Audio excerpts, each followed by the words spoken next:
मेरे कपड़े ठीक लग रहे हैं ना?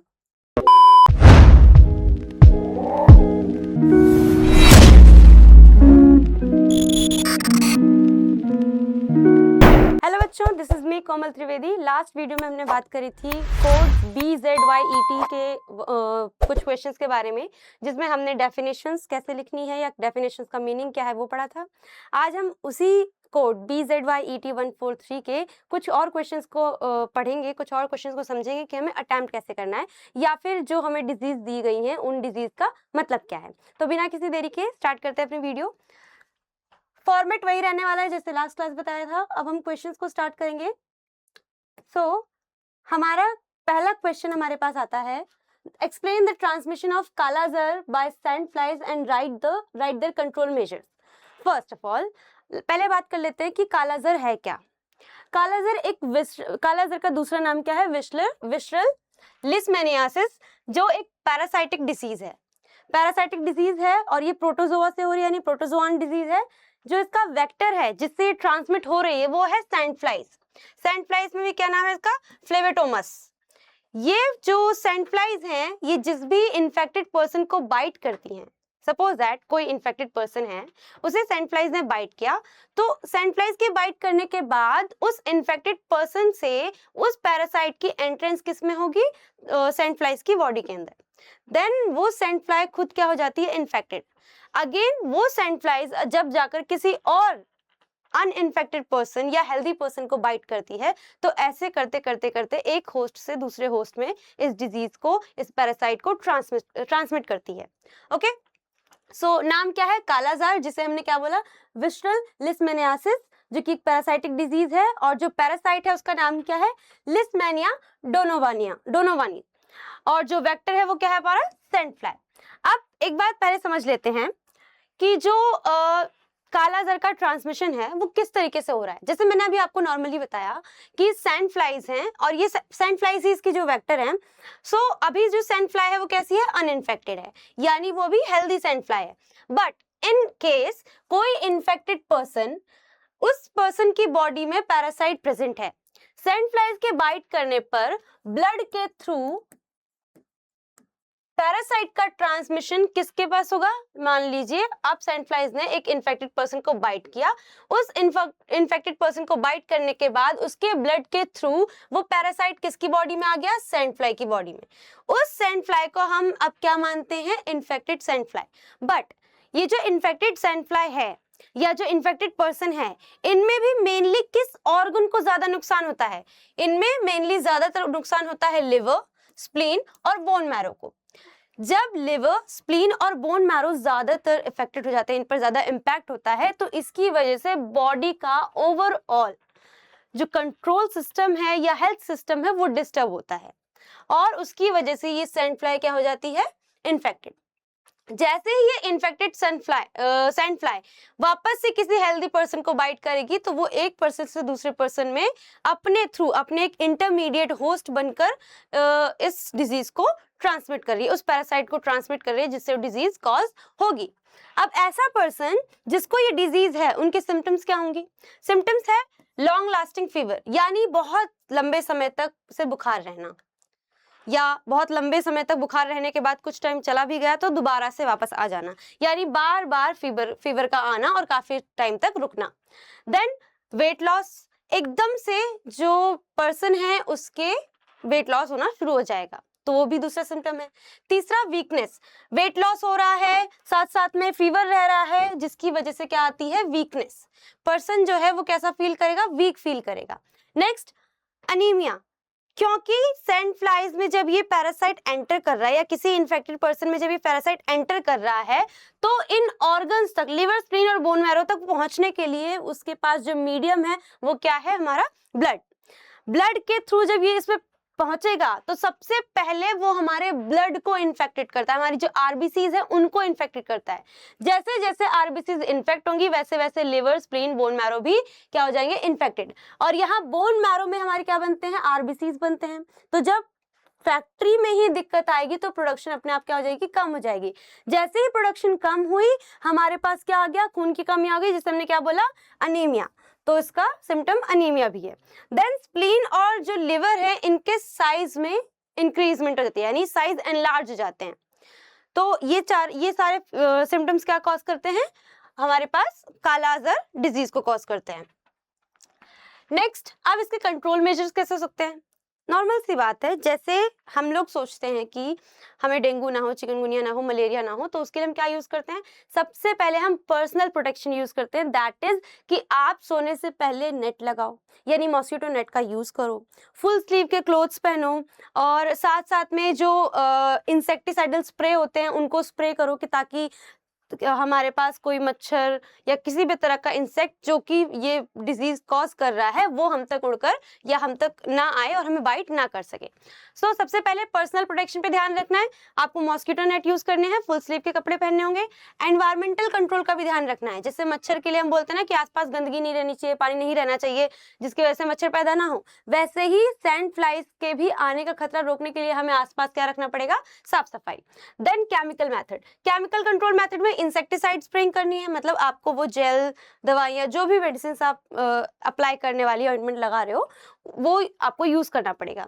देन मेडिकल कंट्रोल, अगर द पर्सन इज इन्फेक्टेड तो उसे जल्दी ही अपने आप को मेडिकली डायग्नोस कराना है। जैसे ही डायग्नोस कराने पर अगर पता चलता है कि वो पर्सन इस डिजीज से अभी धीरे धीरे चपेट में आ रहा है या धीरे धीरे उसको ये होना शुरू हो गई है, तो वो धीरे धीरे वो उसी वक्त क्या कर रहे हैं? ट्रीटमेंट प्रोसीड कराए कि ताकि उसे अर्ली स्टेज में ही रोका जा सके। Okay, so now next question क्या है हमारे पास? काला अजहर समझ में आ गया, वेक्टर क्या है, कैसे इम्पैक्ट कर रहा है, क्या सिम्टम्स है, ये समझ में आ गया। The next question is explain the concept, objective and the key elements of integrated vector management। यानी यहाँ पर हम IVM के बारे में बात करेंगे। IVM का कॉन्सेप्ट क्या है, उसके ऑब्जेक्टिव क्यों है, मतलब उसे क्यों यूज करना चाहिए, क्यों यूज किया जा रहा है, और की एलिमेंट्स क्या हैं। सबसे पहले हम बात करते हैं कि IVM है क्या। IVM का फुल फॉर्म क्या है?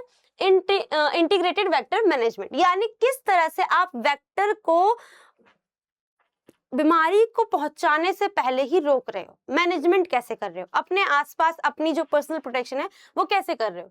सो जो IVM है इसमें हम वेक्टर को रोकने के लिए कॉम्बिनेशंस का यूज करते हैं। कैसे कॉम्बिनेशन? कुछ बायोलॉजिकल कंट्रोल कॉम्बिनेशन का यूज करेंगे, कुछ केमिकल कंट्रोल कॉम्बिनेशन का यूज करेंगे और एनवायरमेंटल मेथड्स का यूज करेंगे।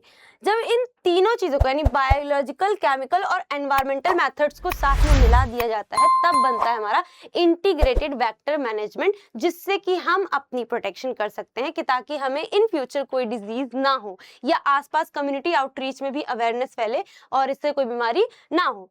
नाउ ऑब्जेक्टिव क्या हो सकते हैं कि क्यों आपको वेक्टर मैनेजमेंट करनी है? कि ताकि डिजीज का ट्रांसमिशन क्या हो जाए? कम हो जाए।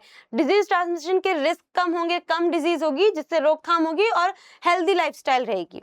Next, insecticide resistance. अब इंसेक्टिसाइड रेजिस्टेंस कैसे क्रिएट होगी? लिसन, जैसे ही हम अपने एनवायरनमेंट में केमिकल मेथड का यूज करेंगे, उसके खिलाफ जो ड्रग्स, उसके खिलाफ जो भी हमने प्रोडक्ट बनाया है या प्रोडक्ट को ऑप्ट किया है, जब हम उसको यूज करते हैं तो इंसेक्ट के खिलाफ उसकी रेजिस्टेंस क्रिएट होती है।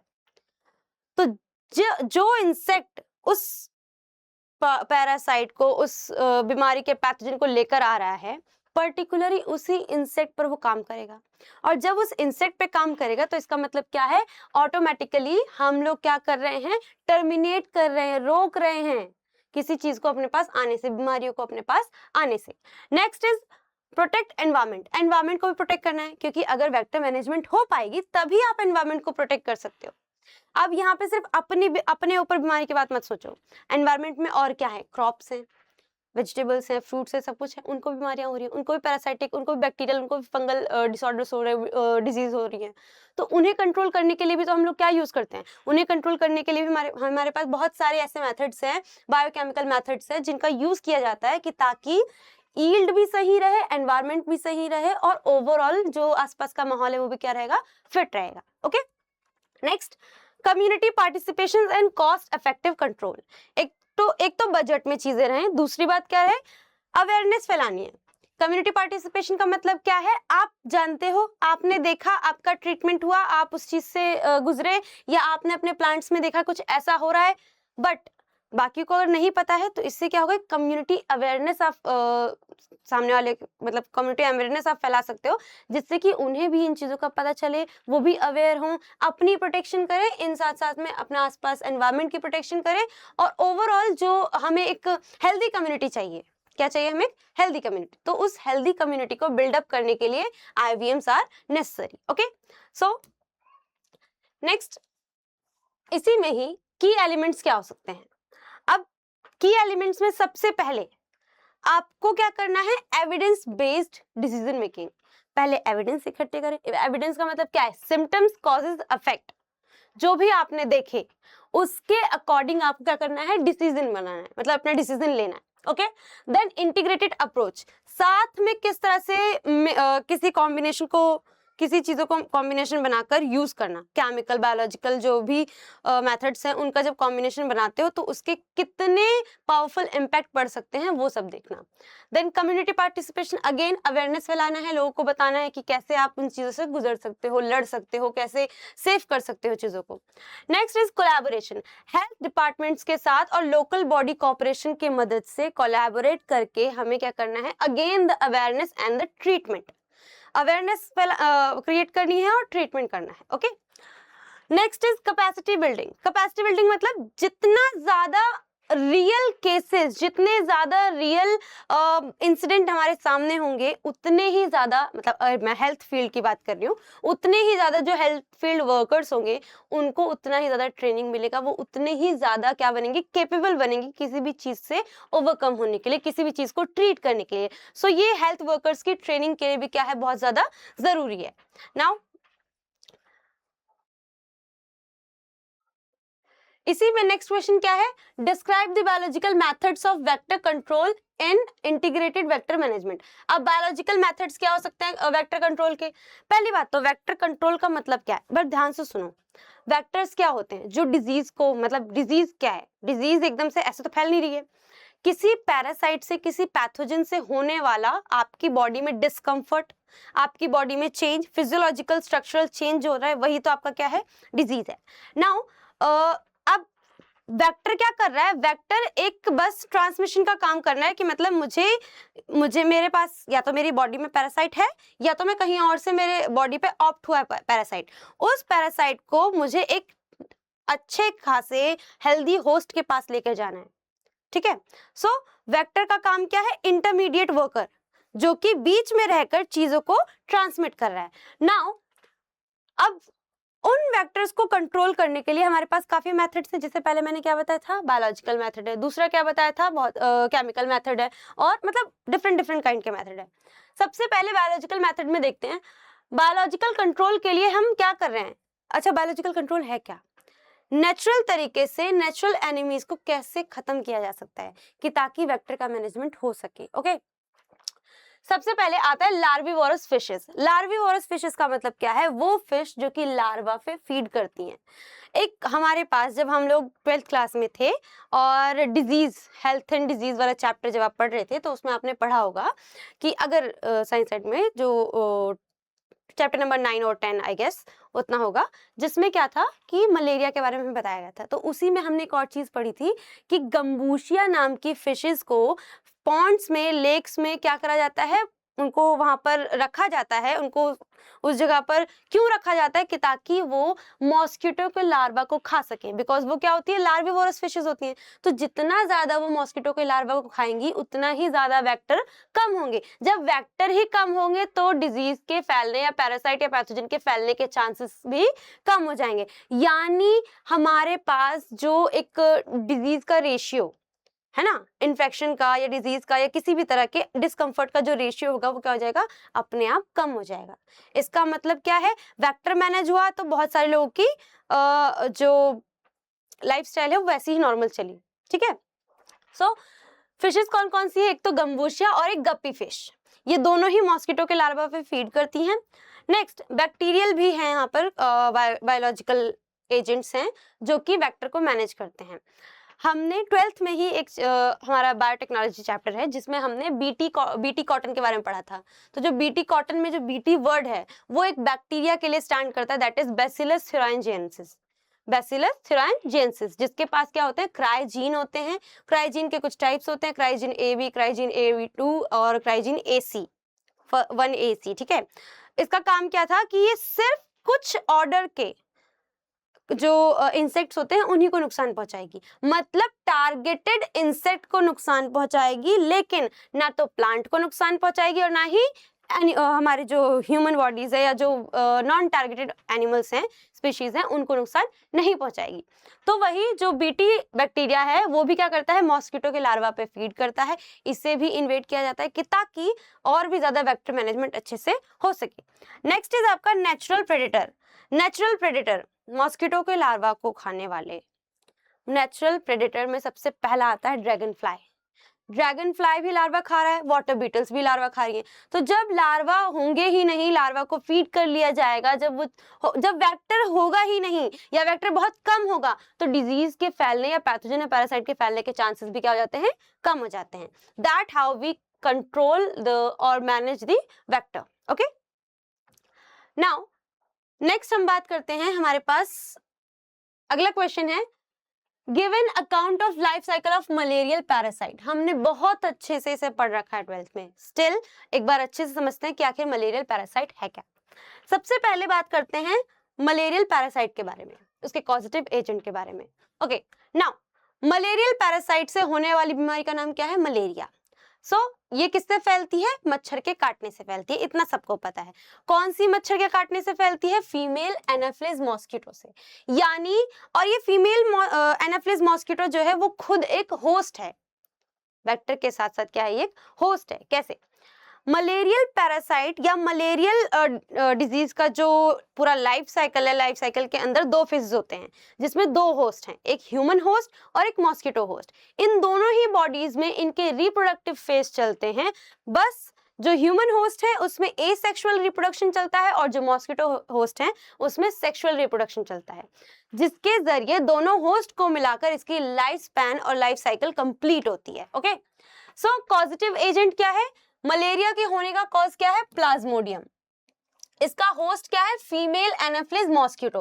और इंटरमीडिएट होस्ट, इंटरमीडिएट मतलब अपनी साइकिल को पूरा करने के लिए they need a human body, क्योंकि ह्यूमन बॉडी के अंदर ही क्या होती है, इनकी ग्रोथ होती है, डेवलपमेंट होती है और इनके गैमेट्स बनते हैं। गैमेट्स बनने के बाद फर्टिलाइजेशन का काम मॉस्किटो की बॉडी में हो रहा है, लेकिन गैमेट्स बनने तक का काम किसकी बॉडी में हो रहा है, ह्यूमन बॉडी के अंदर हो रहा है। सो इंटरमीडिएट होस्ट कौन है, ह्यूमन है। स्टेजेस क्या है, ह्यूमन होस्ट स्टेज है और मॉस्किटो स्टेज है। जो ह्यूमन होस्ट है उसमें एसेक्सुअल रिप्रोडक्शन होता है और जो मॉस्किटो होस्ट है उसमें सेक्सुअल रिप्रोडक्शन होता है। सिम्टम्स समझ लेते हैं कि आखिर इसके सिम्टम्स क्या क्या हैं। मलेरिया के सिम्टम्स में सबसे पहले आता है हाई फीवर, जिसे हम बाउट्स ऑफ फीवर भी बोलते हैं। 5 से 6 या 8-10 दिन के बाद या 10 दिन के बाद से लेकर 10-15 दिन के बाद से लेकर धीरे धीरे जो पर्सन है, जो इन्फेक्टेड पर्सन है या अफेक्टेड पर्सन है, उसके अंदर उसको मतलब बाउट्स ऑफ फीवर फील होता है। बाउट्स ऑफ फीवर कहने का मतलब क्या है, बहुत ज्यादा बुखार आना, प्लस बुखार आकर उतर भी जाता है तो दोबारा आ जाता है, मतलब बार बार जो बुखार आ रहा है, बार बार जो बुखार बार बार आता जा रहा है, उसको बाउट्स ऑफ फीवर बोल रहे हैं। बट ये बाउट्स ऑफ फीवर आता कैसे है, लिसन, ध्यान सुनना। जब भी एक ऐसा मॉस्किटो जिसकी बॉडी में पहले से मलेरियल पैरासाइट है, दैट इज स्पोरोजॉइड है, तो जब वो किसी हेल्दी पर्सन को बाइट करता है, तो बाइट करते वक्त वो मॉस्किटो जब बाइट करता है तो वो एक केमिकल रिलीज करता है हमारी क्यूटेनियस लेयर पर, कि ताकि उस जगह पर क्या हो जाए, नमनेस आ जाए, पता न चले, सुनपन आ जाए। एनेस्थेटिक इफेक्ट कॉज करता है, जिसकी वजह से उस जगह पर हमें पता नहीं चलता कि मतलब मच्छर ने बाइट किया। और जब वो ब्लड को सक करता है, तो ब्लड को सक करते टाइम पर जो मॉस्किटो होते हैं उनके सलाइवरी ग्लैंड से स्पोरोजॉइड्स रिलीज होते हैं और ह्यूमन के ब्लड स्ट्रीम में एंटर कर जाते हैं। जब वो ह्यूमन के ब्लड स्ट्रीम में एंटर करते हैं तो ब्लड स्ट्रीम से मदद से होते होते कहाँ पहुंचते हैं, लिवर सेल तक। यानी सबसे पहले जब स्पोरोजॉइड एंटर हुए तो उनको कहाँ जाना है, उनको जाना है लिवर में। लिवर में जाने के बाद they affect the liver cells. How, liver cell पर जाने के बाद उसी सेल के अंदर रहकर ये एसेक्सुअल रिप्रोडक्शन स्टार्ट करते हैं। और एसेक्सुअल रिप्रोडक्शन जब ये स्टार्ट करते हैं, रिप्रोडक्शन होने की वजह से, इनकी ग्रोथ होने की वजह से क्या होता है, जो लिवर सेल्स होती हैं वो बर्स्ट होना शुरू होती हैं। फिर जैसे जैसे लिवर सेल्स बर्स्ट होती हैं, ये वापस से ब्लड स्ट्रीम में चले जाते हैं और ब्लड स्ट्रीम में आरबीसीज में जाकर एंटर हो जाते हैं। जैसे आरबीसीज में एंटर हुए, तो आरबीसीज में एंटर होने के बाद again they start asexual reproduction. जब वापस से एसेक्सुअल रिप्रोडक्शन स्टार्ट हुआ, उस टाइम जैसे ही आरबीसीज बर्स्ट होती हैं, तो आरबीसीज के अंदर प्रेजेंट होता है एक chemical that is name as hemozoin. क्या नाम होता है? हीमोजोइन। जैसे ही सेल बर्स्ट हुई, हीमोजोइन रिलीज हुई, बॉडी को फीवर आना शुरू। Cell burst, hemozoin release, body में फीवर आना शुरू। तो बाउट्स ऑफ फीवर का जो कॉज है वो क्यों हो रहा है? Because the release of hemozoin. और हीमोजोइन कब रिलीज होगा? जबकि हमारी आरबीसीज बर्स्ट होंगी। क्यों बर्स्ट होंगी? क्योंकि उसमें क्या हो चुका है, स्पोरोजाइट्स आके एसेक्सुअल रिप्रोडक्शन कर रहे हैं, हमारी ही न्यूट्रिशन पे फीड ऑन कर रहे हैं, and then the cell gets burst. Okay, affected हो चुकी है सेल। सो हाई फीवर का मतलब समझ में आ गया, बाउट्स ऑफ फीवर क्यों आ रहे हैं? चिल्स, ठंड लगना, शेकीनेस आना, स्वेटिंग, पसीना भी बहुत आएगा, हेडेक होगा, सर दर्द होगा काफी, वीकनेस, बिल्कुल कमजोरी, और बार बार सेल्स के बर्स्ट होने की वजह से बॉडी में ब्लड का भी तो लॉस हो रहा है, आरबीसीज का लॉस हो रहा है, that leads to anaemia.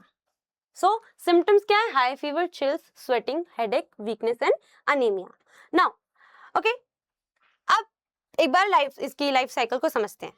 Suppose that a person which is who is infected with malaria, उसको किसी मॉस्किटो ने बाइट किया। इस इन्फेक्टेड पर्सन को बाइट करने पर जब मॉस्किटो वापस से क्या कहते हैं, सॉरी, बाइट किया मॉस्किटो ने, और अब वो किसी हेल्दी पर्सन के पास जाता है, और हेल्दी पर्सन के पास जाने के बाद वापस से उसको बाइट करेगा। बाइट करने पर क्या होगा? मॉस्किटो के अंदर प्रेजेंट स्पोरोजोइड्स रिलीज होंगे, और वो कहाँ रीच कर जाएंगे? Through blood stream they reach the liver, and उनके स्पोरोजोइड्स वहां पर अपना काम करना शुरू कर देंगे। जैसे ही ये लिवर सेल में पहुंचते हैं, दे स्टार्ट रिप्रोड्यूसिंग एसेक्सुअली, और एसेक्सुअल रिप्रोडक्शन के बाद बर्स्टिंग होने लगती है सेल्स की बर्स्टिंग होने के बाद they reach to the RBCs, and RBCs में भी वापस से क्या स्टार्ट करते हैं? Asexual reproduction. एसेक्सुअल रिप्रोडक्शन होने की वजह से अब आरबीसीज के अंदर दो तरह के गैमेट्स बनने शुरू होते हैं, एक फीमेल और एक male. Now they are forming gametophytes. अब ये क्या बना रहे हैं? गैमेट्स बना रहे हैं। ओके, फीमेल और मेल गैमेट्स बनाए। ह्यूमन बॉडी में क्या क्या काम हो रहा है? ह्यूमन बॉडी में लिवर सेल में पहुंचना, एसेक्सुअल रिप्रोडक्शन करना, आरबीसीज में पहुंचना, एसेक्सुअल रिप्रोडक्शन करना। एसेक्सुअल रिप्रोडक्शन हो गई। नाउ इनके पास उस एसेक्सुअल रिप्रोडक्शन का रिजल्ट क्या आया कि इन्होंने गैमेट्स बना लिए। तो ह्यूमन बॉडी में इनके गैमेट्स बनते हैं। फिर वो गैमेट्स कैसे होंगे? थ्रू, जब भी कोई mosquito again bite the infected person, ये गैमेटोफाइट्स कहाँ चले जाएंगे? मॉस्किटो के गट में। जैसे ही मॉस्किटो के गट में गए, वहां पर जाने पर इन दोनों गैमेट्स के बीच होता है फर्टिलाइजेशन, यानी सेक्सुअल रिप्रोडक्शन। फर्टिलाइजेशन होने की वजह से अब क्या होगा? फर्टिलाइजेशन हुआ, स्पोरोजोइट्स बनना स्टार्ट हुए, and they reach salivary gland. उसी सलाइवरी ग्लैंड में वो क्या रहते हैं? इकट्ठा होके रह जाते हैं। फिर द नेक्स्ट टाइम जब भी वो मॉस्किटो किसी और पर्सन को बाइट करता है, तो उसी सलाइवरी ग्लैंड में से जो स्पोरोजोइड्स है वो क्या हो जाएंगे? रिलीज होंगे, और वापस से वो एक हेल्दी पर्सन की बॉडी में एंटर करते हैं। And this is the whole life cycle, जैसे कि एक पर्सन से दूसरे पर्सन में मलेरिया कैसे ट्रांसमिट हो रहा है, और कैसे इस मलेरियल पैरासाइट की जो लाइफ है वो पूरी हो रही है। ओके, नाउ एक और क्वेश्चन है इसी में, describe the symptoms, diagnose and treatment of malaria. Symptoms मैंने बता दिया, high fever, chills, sweating, headache और अनेमिया एंड ऑल। ठीक है, नाउ डायग्नोस क्या है? इसके डायग्नोस दो तरीके से हो सकते हैं। मलेरिया या तो अर्ली डिटेक्शन हो सकती है, या फिर अर्ली डिटेक्शन नहीं हो सकती है। अब अगर किसी को करानी है अपनी क्विक डिटेक्शन, क्विकली हमें पता करना है, जल्दी ही पता करना है कि मुझे मलेरिया है या नहीं है, तो मैं करूंगी आरडीटी टेस्ट। क्या करूंगी? RDT test. RDT test is rapid diagnostic test. इस टेस्ट से जल्दी पता चलेगा कि मलेरिया है या नहीं, मलेरिया पैरासाइट वहां पर दिख रहे हैं कि नहीं है। ठीक है, सेल के अंदर मलेरियल पैरासाइट दिख रहे हैं या फिर नहीं है। एक टेस्ट है हमारे पास BST test, blood smear test. Blood smear बनाया जाता है। ब्लड स्मीयर का क्या मतलब है, तुम्हारा ब्लड लिया जाएगा, उसे क्या कहते हैं, ग्लासेस पे रखा जाएगा, ग्लास होती है, स्मीयर ग्लास होती है, उस स्मीयर ग्लास पे रखा जाएगा एंड देन उसको स्प्रेड करके आपकी जो आरबीसीज का काउंट है, आरबीसीज के काउंट के साथ में प्लेटलेट्स के मतलब आरबीसीज, प्लेटलेट्स और बाकी चीजों के साथ में अगर उसमें स्पोरोजोइट्स नजर आते हैं तो इट मींस आप मलेरियल इन्फेक्टेड हो, आप मलेरियल पेशेंट हो। इस तरह से टेस्ट किया जाता है। ओके, नाउ डायग्नोस हो गया, किस तरह से डायग्नोस करना था ये हो गया। अब साथ साथ में ये भी देख लें ट्रीटमेंट कैसे होगा। ट्रीटमेंट के लिए हम क्या करते हैं, ड्रग्स का यूज करते हैं, drugs in the sense medicine का यूज करते हैं।